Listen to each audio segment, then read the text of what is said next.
चाहिए भारत देश का ब्राह्मण। आज मेरा बहुत ही खुश है मन, आज मेरा बहुत ही खुश है मन, क्योंकि ताजमहल होटल में मिला है मुझे मुंबई का। लोगों को हो रही है जलन, बहुत सारे लोगों को हो रही है जलन, क्योंकि आरटीआई में शामिल हुए हैं। भी शिक्षा के नाम पर ब्राह्मण सब कुछ लुटाने के लिए तैयार रहता है, लेकिन फिर भी आज ब्राह्मणों को शिक्षा से वंचित किया जा रहा है। ब्राह्मणों को शिक्षा में आरक्षण सर्वप्रथम चाहिए। हमें भले आप नौकरी में आरक्षण मत दो, हमें भले आप और कहीं आरक्षण मत दो, लेकिन हमें स्वास्थ्य के लिए और शिक्षा के लिए हमारा आरक्षण होना चाहिए, क्योंकि ब्राह्मणों को शिक्षा से वंचित नहीं होना चाहिए।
हमारे बीच में आई हुई है, मैं अनुरोध करता हूँ कि वो भी मंच पर आए। अरे थोड़ा कैमरा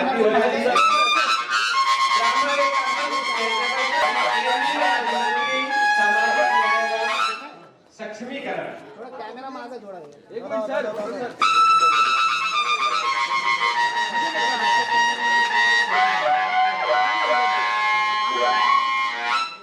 ज्ञान प्रकाश शुक्ला कृपया मंच पर आए।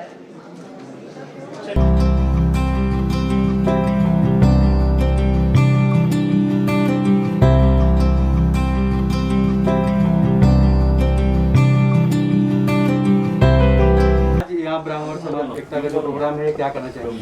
आज ब्राह्मण ने सम्मेलन लिया और इस सम्मेलन में सिर्फ महाराष्ट्र के ब्राह्मण नहीं थे, कश्मीर से कन्याकुमारी तक के ब्राह्मण आए थे। राजस्थान से भी ब्राह्मण था तो गुजरात से भी ब्राह्मण था, उड़ीसा से ब्राह्मण था तो मद्रास से भी ब्राह्मण था, तमिलनाडु से लेके बिहार तक और उत्तर प्रदेश से लेके छत्तीसगढ़ तक के ब्राह्मण आए थे। और ब्राह्मणों की ये पीड़ा थी कि सबके लिए रिजर्वेशन की मांग हो रही है, लेकिन ब्राह्मणों को शिक्षा से वंचित किया जा रहा है। तो कम से कम शिक्षा के क्षेत्र में जो ब्राह्मण का शुरू से वर्चस्व रहा है, उसके क्षेत्र में ब्राह्मण को आरक्षण मिलना चाहिए, ऐसी हमारे अंदर वेदना थी। तो इसके लिए आज हमने सामाजिक न्याय मंत्री को एक ब्राह्मण सम्मेलन करके निमंत्रित किया और उसमें हमने ये मांग रखी थी, और सामाजिक न्याय मंत्री ने हमें आश्वस्त किया है कि इस बारे में वो आगे भी प्रयास करते रहेंगे। आगे अगर न्याय नहीं मिलता है या जिस तरह की आप लोग की मांग है, उनके सामने जो प्रस्ताव रखा है, अगर ये पास नहीं होता तो आगे आप लोगों की क्या किस तरह की भूमिका होगी? देखिए, ये हिंदुस्तान की सबसे बड़ी विडंबना है कि हजारों साल से वेद हो या कोई भी होली स्क्रिप्चर हो, उसके अंदर ब्राह्मणों को विप्र कहा जाता है, जिसका अर्थ होता है भिक्षुक। तो जो हजारों साल से भिक्षुक के रूप में वर्णित था, उसको आरक्षण से इसलिए दूर रखा गया क्योंकि वो अचानक संपन्न साबित हो गया।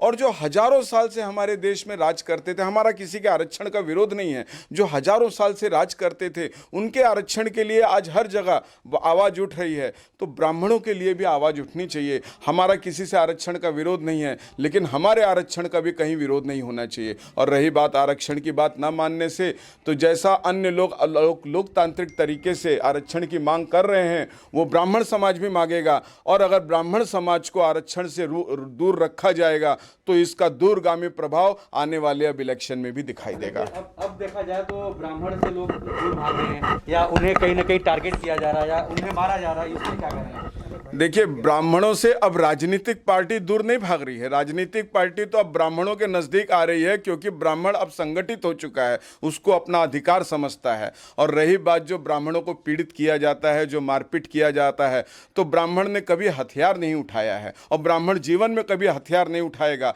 लेकिन संविधान कभी किसी को अकेला नहीं छोड़ता है, तो संवैधानिक रूप से उसका हम बराबर विरोध करेंगे और उसके लिए हम कोशिश करेंगे कि ऐसा कृत्य करने वाले को दंडित किया जाए। जहां तक बात की जाए, आप लोग रिजर्वेशन जरूर मांग रहे हैं, अच्छी बात है, मांगिए, लेकिन मुझे लगता है कि उससे पहले सुरक्षा मांगनी चाहिए ब्राह्मणों के लिए। सबसे बड़े स्टेट उत्तर प्रदेश में ही ब्राह्मण सुरक्षित नहीं है, ब्राह्मण वहां आरोपी भी है और ब्राह्मण वहां पीड़ित भी है। देखिए, जब वहाँ जहाँ तक सुरक्षा की बात आती है तो सुरक्षा संविधान देता है जी, और ब्राह्मण को संवैधानिक लड़ाई लड़ने का रास्ता मालूम है। ठीक है, अभी कुछ ब्राह्मण पीड़ित हैं, लेकिन उसके लिए हमारा ब्राह्मण संवैधानिक लड़ाई लड़ने के लिए सुचारू रूप से है।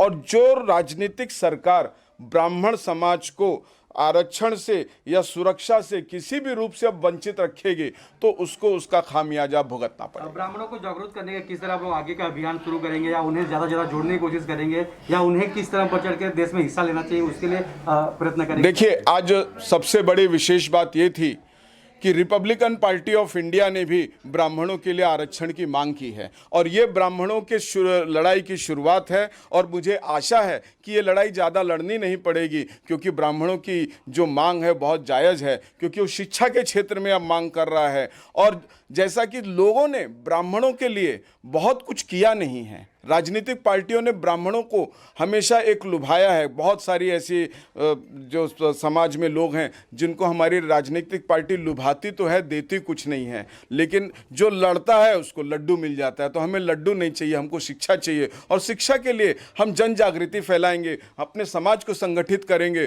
और संगठित होकर संघर्ष करने की प्रेरणा देंगे। और संघर्ष जो होगा वो संवैधानिक रूप से होगा, और उसका जो है लोकतांत्रिक अधिकार हम अभी आने वाले आगामी चुनाव में उत्तर प्रदेश में दिखाएंगे। आपके लिए एक सवाल, ढावले जी ने आपको अपनी पार्टी का राष्ट्रीय उपाध्यक्ष बनाया है जी, और अभी आगे आने वाले उत्तर प्रदेश में चुनाव है जी, तो आपकी पार्टी को, अपनी पार्टी को आप उत्तर प्रदेश में किस तरह से स्थापित करेंगे?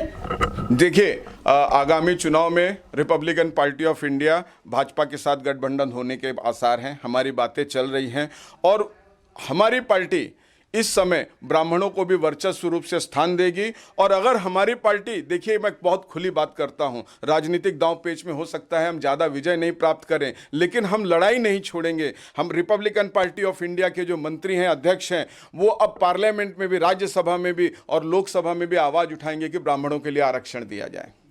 ब्राह्मणों को आरक्षण मांगने के लिए 70 साल क्यों लगा? ब्राह्मणों को अभी तक समझ में ही नहीं आया कि उनको बेवकूफ़ बनाया जा रहा था। अब ब्राह्मण जागृत हुआ है, वरना ब्राह्मणों को तो कहा जाता था कि आप महाराज हैं, और महाराज के साथ तो ऐसी परिस्थिति आ गई कि अब उनका विज्ञान भी छीन लिया गया है। तो इतना दूर समय लगा है, ठीक है, देर आए दुरुस्त आए।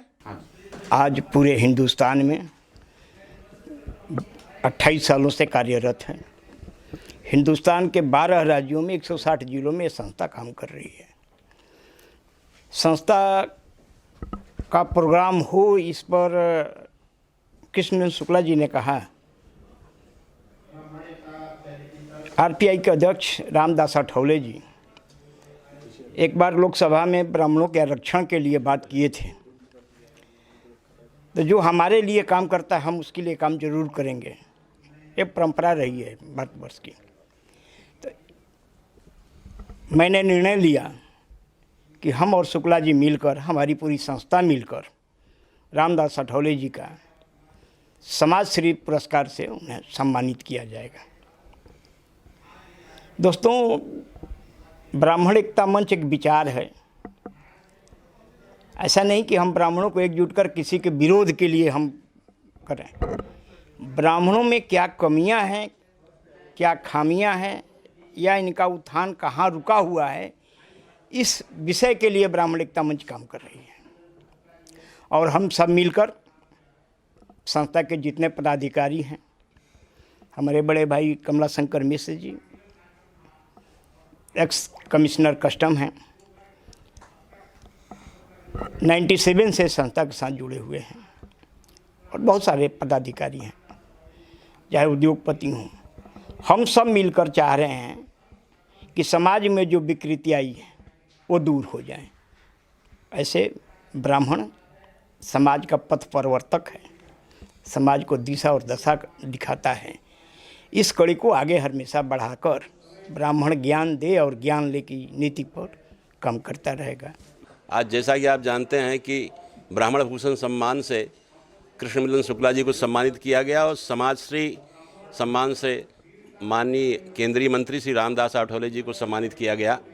ये हमारे लिए गौरव की बात है कि आज ब्राह्मणों को भी प्रवेश दिया है उन्होंने आठवले जी ने, और शुक्ला जी का को सम्मानित किया, राष्ट्रीय उपाध्यक्ष बनाया है। ये भी बड़े गौरव की बात है। बाकी हमारी संस्था, जैसा कि हमारे अध्यक्ष ने बताया, शंभुनाथ मिश्रा जी ने, वो सेतु का काम करते हैं, पूरे भारतवर्ष में इसका विस्तार कर रहे हैं और ये प्रसार करें और ब्राह्मणों के कल्याण के लिए काम करें। यही हमारा उद्देश्य है और इसके लिए हम सतत प्रयासरत हैं और आगे भी कार्य करते रहेंगे। क्या ब्राह्मण के हम लोगों ने ऐसा दिखाने की कोशिश कर रहे हैं कि समाज में काफ़ी अत्याचार किए हैं, लोगों को दबाए हैं, जो सच नहीं है। क्योंकि ब्राह्मण अगर नहीं होते तो ज्ञान का भंडार हमारे पास नहीं रहता, क्योंकि ये हमारे कस्टोडियन है। और ब्रिटिश आके उसको हमारा पहले कभी कास्टिज्म नहीं था। एक कास्ट शब्द जो है ना पुर्तगाल से आया है, उनके पास में कास्टिज्म होता है, हमारे पास में वर्ण था। वर्ण व्यवस्था ऐसे था कि बाय बर्थ हम सब शूद्र हैं, जो शरीर का काम करता है वो शूद्र है, जो विचार में आता है वो वैश्य होता था, जो भाव में मास्टरी किया वो क्षत्रिय होता है, और जो ध्यान में जाता है वो ब्राह्मण होता है। ब्राह्मण के लिए इतना स्ट्रिक्ट रूल था कि उनके पास पैसा नहीं होगा, समाज उसको संभालेगा। वो बहुत तपस्या करते थे, तभी हमारा ज्ञान हमारे पास रह गया, जिसको जर्मन एंड अदर कंट्री ने फॉलो किया और रिकॉग्नाइज नहीं कर रहे हैं। तो ब्राह्मणों का आज की जो परिस्थिति है, उनको जो रिजर्वेशन की बात उठता है वो सही है, क्योंकि उनके पास बुद्धि है। उनको पढ़ने को अगर सुविधा नहीं दिया जाएगा तो समाज आगे नहीं जाएगा।